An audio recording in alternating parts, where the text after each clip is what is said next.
Yeah, I have to Fair, ask fair. chat on that one. Is it okay if we do a few questions? Because obviously, the chat's asked tons of things throughout the interview, and they've kind of one thing that they keep bringing up is dual arena. This is one thing that they want to hear something about. So where are you guys at with that? Kick it off, Sween.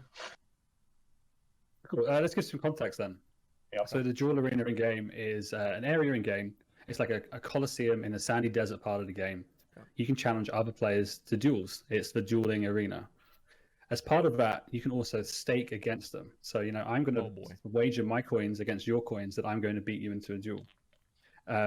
Historically, a lot of players were using that just to try and like test their combat prowess because I think I'm a better player than you are. Let's bet money on it. Now we've seen like some communities in game which are more around how can I make it as streamlined as possible because I want to duel over and over and over and over and over again. And now that content has some kind of connotations attached to, real world trading, botting, gold farming, that type of stuff. So what we're seeing at the moment is quite a vocal message from the community, which is we want to see you kind of dismantle the arena or tackle types of content around the dueling arena to mitigate the really negative types of communities around it. And I guess our response to that is, yeah, we're totally open to it. We had on our roadmap, I know it's going to sound like bullshit, like, oh, we were going to do it anyway. But on our roadmap for early 2021, there was going to be a project based around the duel arena, which is mainly going to look around how do we keep the parts that players like and are good for the game and get rid of the bad stuff. And now, because it's such a pressing issue, it might be that we bring elements of that change forward. And we've talked about everything from just blowing it up to, and again, we talked about this, right? Again, to your point, right? You're like, we want to be super transparent, so we will, right?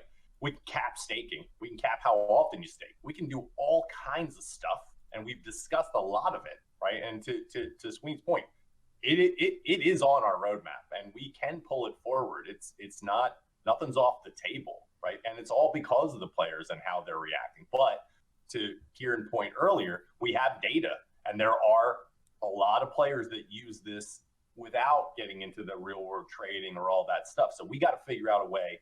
Like the way I look at it, it's always like we have data.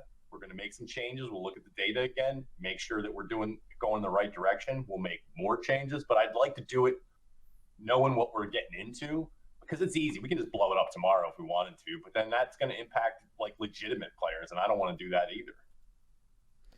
Yeah, I can see that. That definitely makes a lot of sense. It's always going to be a balance, I'll say for sure.